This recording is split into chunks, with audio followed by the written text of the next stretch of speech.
नमस्कार दोस्तों, आज की कहानी एक सामाजिक कहानी है। सर, बिरयानी तो बहुत जबरदस्त बनी है।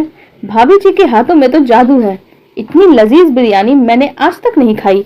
बिलाल ने बिरयानी खाते हुए फरहान से कहा, ये तो सच है, तुम्हारी भाभी के हाथों में जादू है, लेकिन आज ये जादू तुम्हारे भाभी के हाथों का नहीं है, बल्कि तुम्हारे भाई के हाथों का है। फरहान ने हंसते हुए कहा, मैं कुछ समझा नहीं। क्या यह बिरयानी भाभी जी ने नहीं बनाई? बिलाल ने हैरत से पूछा। नहीं, मैंने बनाई है। क्या है ना कि कल तुम्हारी भाभी के ऑफिस में एक जरूरी मीटिंग थी और आते आते काफी लेट हो गई थी, तो मैंने सोचा चलो मैं ही आज अपने हाथों का जादू दिखा दूं। फरहान ने खाना खत्म करते हुए कहा, अरे वाह सर, आप भी इतना अच्छा खाना बनाते हैं। वैसे भाभी जॉब करती है तो घर के काम कौन करता है? आप लोगों को तो बड़ी दिक्कत होती होगी, यहाँ दुबई में कोई मेड मिलना भी तो आसान नहीं है। बिलाल ने उत्सुकता से पूछा। हाँ, मेड मिलना तो बहुत मुश्किल है, लेकिन हम दोनों मिलकर मैनेज कर ही लेते हैं। थोड़े बहुत काम मैं भी कर लेता हूँ, फरहान ने मुस्कुराते हुए कहा। इतने बड़े मैनेजर होकर घर का काम खुद करते हैं और बीवी ऑफिस जाती है। बिलाल मनी मन हंसने लगा, पर कह कुछ नहीं पाया क्योंकि फरहान उसका सीनियर जो था।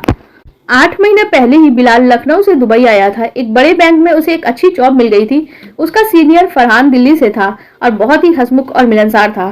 दोनों में अच्छी खासी दोस्ती हो गई। अक्सर लंच टाइम पे दोनों साथ होते थे। फरहान के लंच में हमेशा ही लजीज खाने होते थे, तो बिलाल ने सोचा शायद उसकी बीवी घर पे ही रहती होगी, और उससे ये जानकर लेकिन बहुत हैरानी होती है कि वो भी जॉब करती है। वैसे बिलाल की खुद की बीवी उज़मा भी खाना बहुत अच्छा बना लेती थी, लेकिन इतना अच्छा नहीं जितना कि फरहान के घर से आता था। कुछ दिनों के बाद बातों ही बातों में फरहान ने बताया कि उसकी बीवी सुम्बुल कुछ दिनों के लिए भारत गई हुई है। ऐसे में बिलाल ने एक दिन फरहान को अपने घर खाने की दावत दे डाली। फरहान ने उज़मा के बनाए खाने की बहुत तारीफ की और सुम्बुल के वापस आने पे दोनों को अपने घर बुलाने की दावत भी दे डाली। कुछ दिनों के बाद सुम्बुल भारत से वापस आई तो एक दिन फरहान ने बिलाल को घर पे दावत दे दी। छुट्टी के दिन बिलाल और उज़मा फरहान के घर पहुंच गए। आइए आइए भाभी जी, फरहान ने दोनों का स्वागत करते हुए कहा। सुनिए, मेहमान लोग आ गए हैं। फरहान ने दोनों को ड्राइंग रूम में बैठाया और किचन में काम कर रही अपनी बीवी को आवाज दी। ड्राइंग रूम बहुत ही करीने से सजा हुआ था। बिलाल और उज़मा दोनों ही प्रभावित हुए बिना नहीं रह सके। जैसे ही सुम्बुल किचन से बाहर आई, बिलाल को एक जोरदार झटका लगा। उसे यकीन ही नहीं हुआ कि उसके सामने वही सुम्बुल खड़ी है, उसकी पुरानी मंगेतर। बिलाल को देखकर सुम्बुल भी एक पल के लिए ठिठक गई, लेकिन फिर जल्दी ही नॉर्मल हो गई। सुम्बुल और उज़मा जल्दी घर मिल जाती हैं और उज़मा भी सुम्बुल की मदद करने के लिए किचन में चली जाती है। टीवी पे आईपीएल का मैच चल रहा था और फरहान विराट कोहली की बैटिंग की तारीफ कर रहा था, लेकिन बिलाल का दिमाग तो जैसे ही एकदम शून्य हो गया हो। उसे उम्मीद ही नहीं थी कि एक दिन सुम्बुल इस तरह से उसके सामने आ जाएगी।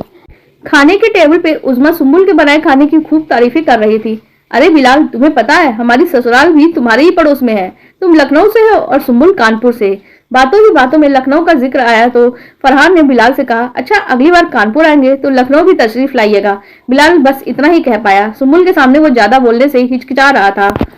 घर वापस पहुंचकर उज़मा तो जल्दी सो गई, लेकिन बिलाल की आंखों से नींद कोसों दूर थी। गुजरा हुआ कल एक फिल्म की तरह उसके जहन में चलने लगा। बिलाल के पिताजी और सुम्बुल के पिताजी आपस में जान पहचान रखते थे। एक दो बार बिलाल के पिताजी जब कानपुर गए तो उन्होंने वहां सुम्बुल को देखा। उसको बिलाल के लिए पसंद कर लिया। लड़का पढ़ा लिखा और अच्छा था, फिर घर बार भी देखा भला हुआ था, तो सुम्बुल के पिताजी को भी इस रिश्ते से कोई हर्ज नहीं दिखाई दिया। फिर दोनों की कुछ दिनों के बाद ही मंगनी हो जाती है और शादी 1 साल के बाद होनी तय होती है।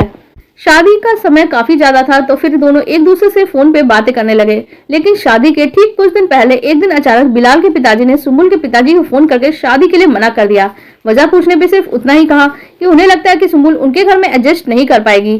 थोड़ी देर के बाद ही सुम्बुल ने बिलाल से मैसेज करके इस फैसले की वजह जाननी चाहिए। आई एम सॉरी सुम्बुल, लेकिन मुझे और मेरे घर वालों को लगता है कि तुम हमारे घर के माहौल में एडजस्ट नहीं कर पाओगी। बाद में मुश्किलें हों, इससे अच्छा है कि हम अभी अपने रास्ते अलग कर लें। बिलाल ने जवाब दिया। वैसे दिल ही दिल में उसे भी यह काम करना अच्छा नहीं लग रहा था। इतने दिनों के मंगनी होने, सुम्बुल से बातें करने के बाद मानी मन वो उसे चाहने लगा था, मगर अचानक ऐसा क्या हो गया जिससे आपको ये लग रहा है कि मैं वहां एडजस्ट नहीं कर पाऊंगी? सुम्बुल ने फिर से सवाल किया। उसकी समझ में नहीं आ रहा था कि आखिर उसने ऐसा क्या कर दिया जिससे बिलाल और उसके घर वाले उससे रिश्ता खत्म करने पे आमादा हो गए। अभी 2 दिन पहले ही तो बिलाल के पिताजी किसी काम से कानपुर आए थे, उनके भी घर आए थे। उसे याद नहीं आ रहा था कि उसने ऐसा कुछ किया हो जिससे बात यहाँ तक पहुंच जाए। अभी 2 दिन पहले अब्बू आपके घर गए थे ना, उन्होंने आकर बताया कि जब आप और वे आपके घर में थे तो आपने किसी काम को हाथ तक नहीं लगाया। खाना बनाना, घर के बाकी काम सिर्फ आपकी मम्मी ही करती रही। बस आप अपने लैपटॉप पे बैठी रही या नेल पॉलिश लगाती रही। अब्बू का मानना है कि हमें अपने घर के लिए कोई सजावटी गुड़िया नहीं चाहिए, बल्कि एक ऐसी लड़की चाहिए जो घर को संभाल सके, जो तेरी अम्मी को आराम दे सके। बिलाल ने एक लंबा चौड़ा मैसेज भेज दिया, आपको मुझसे एक बार तो बात कर लेनी चाहिए थी, बिना पूरी बात जाने आप लोग इतना बड़ा फैसला कैसे कर सकते हैं। काफी देर बाद सुम्बुल ने जवाब दिया, बात करने लायक कुछ है ही नहीं, वैसे भी अब हमें एहसास हो गया है कि जॉब करने वाली लड़की घर नहीं चला सकती। अगर आप नौकरी छोड़ के घर की सारी जिम्मेदारियां संभालने के लिए तैयार है तो मैं अब्बू से एक बार बात कर सकता हूँ। वैसे जहां तक मुझे लगता है कि आप अपनी जॉब छोड़ने के लिए भी तैयार नहीं होंगी, इसलिए बेहतर यही होगा कि हम अपनी राहें अलग कर लें। बिलाल ने बात खत्म करने की नीयत से कहा और फिर सुम्बुल का कोई जवाब भी नहीं आया। जल्दी उसकी शादी उज़्मा से हो जाती है। कुछ दिनों के बाद उज़्मा पे घर की सारी जिम्मेदारियां आ जाती है। शुरू में तो सब कुछ ठीक रहा, लेकिन कुछ दिनों के बाद ही घर में कलह होने लगी। बिलाल के 3 और छोटे भाई बहन थे, सबके लिए खाना बनाना और दूसरे काम करना उज़्मा को पसंद नहीं आ रहा था। बिलाल की अम्मी भी बहू के आने के बाद घर के कामों से बिल्कुल बेफिक्र हो गई थी और घर के सारे काम उज़्मा को अकेले ही करने पड़ते थे। फिर तो रोज रोज घर में कलह होने लगी। बिलाल ऑफिस से तो आ रहा, अम्मी उसके सामने उज़्मा की शिकायतें लेकर बैठ जाती। उज़्मा के पास जाता तो वो सबकी शिकायतें लेकर बैठ जाती। तंग आकर बिलाल ने दुबई के एक बैंक में नौकरी के लिए अर्जी दे दी और दुबई आ गया। रोज रोज की चिक चिक से तो उसे आजादी मिल गई, लेकिन दुबई आकर भी उज़्मा खुश नहीं थी। उसे लगता था कि बिलाल घर के कामों में उसकी जरा भी मदद नहीं करता। वहीं बिलाल घर के काम करने को अपनी शान के खिलाफ समझता। बचपन से लेकर आज तक उसने घर के किसी काम को भी हाथ नहीं लगाया था। उसका मानना था कि घर के काम तो सिर्फ औरतों को ही करने चाहिए और मर्दों को सिर्फ कमाने के लिए काम करना चाहिए। सुम्बुल और उज़्मा अक्सर मिलने लगी। दोनों परिवार की छुट्टी के दिन एक दूसरे के घर चले जाते या दुबई के खूबसूरत समुद्र तट पर साथ साथ घूमते। हालांकि बिलाल हमेशा सुम्बुल के सामने असहज ही रहता था। उस दिन उज़्मा कुछ उदास सी थी तो सुम्बुल ने उससे उसकी उदासी की वजह पूछी। मेरी बहन की मंगनी टूट गई, लड़का किसी और से शादी करना चाहता है, जबकि घर वाले जबरदस्ती उसकी शादी मेरी बहन से कर रहे थे। कल उन दोनों ने कोर्ट में शादी कर ली।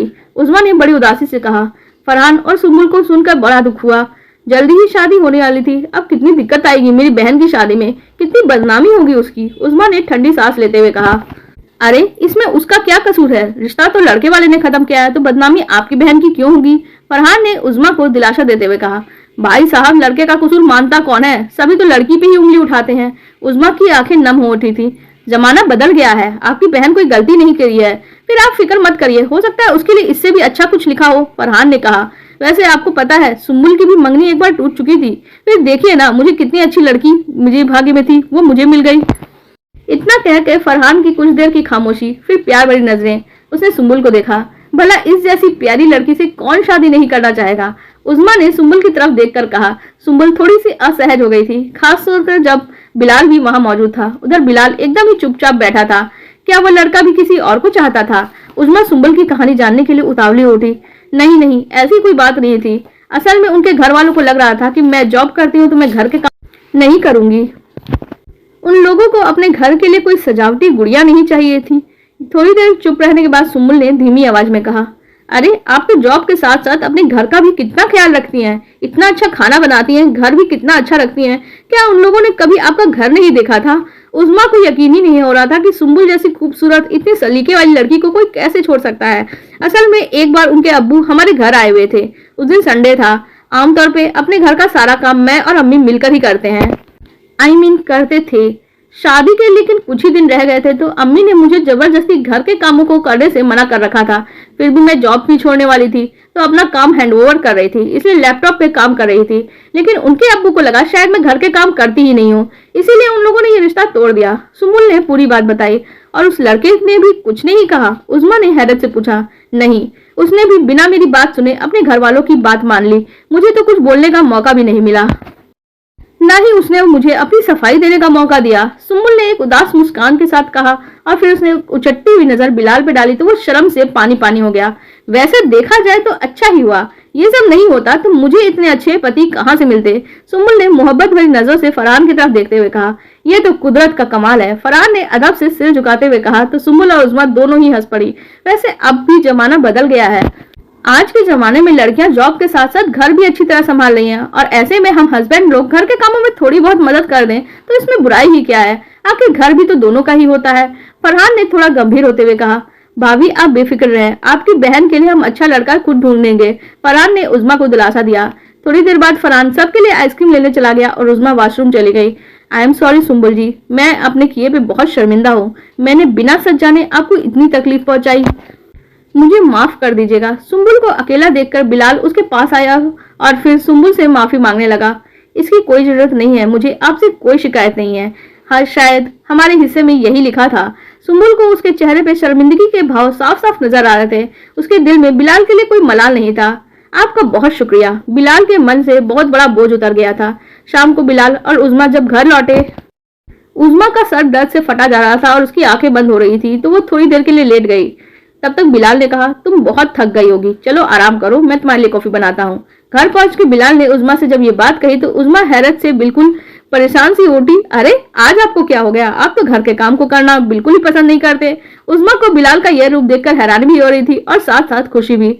फरहान भाई सही कहते हैं, घर तो शौहर और बीवी दोनों का होता है, तो क्यों ना घर के काम में भी हम दोनों मिलजुल के ही काम करें।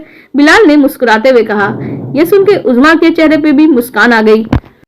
बिलाल ने कॉफी तो बनाई, लेकिन जैसे ही कॉफी का पहला घूंट पिया, उसके मुंह से निकला, अरे ये कैसी कॉफी बन गई? और उसने बुरा सा मुंह बनाया। हाँ, थोड़ी चीनी ज्यादा है, दूध थोड़ा कम है और कॉफी भी थोड़ी ज्यादा है, लेकिन दुनिया की सबसे अच्छी कॉफी है ये। उज़मा ने बिलाल की तरफ प्यार भरी नजरों से देखते हुए कहा, तो बिलाल को भी चारों तरफ रंग बिरंगे फूल से दिखाई देने लगे। आज दोनों के रिश्ते का नया अध्याय शुरू हो चुका था। कहीं ना कहीं इसका कारण फरहान और सुम्बुल का ही साथ था। आप लोगों को हमारी ये कहानी कैसी लगी कमेंट सेक्शन में जरूर बताइएगा। साथ ही वीडियो को लाइक कर दीजिएगा और हमारे चैनल को भी सब्सक्राइब कर लीजिएगा। धन्यवाद।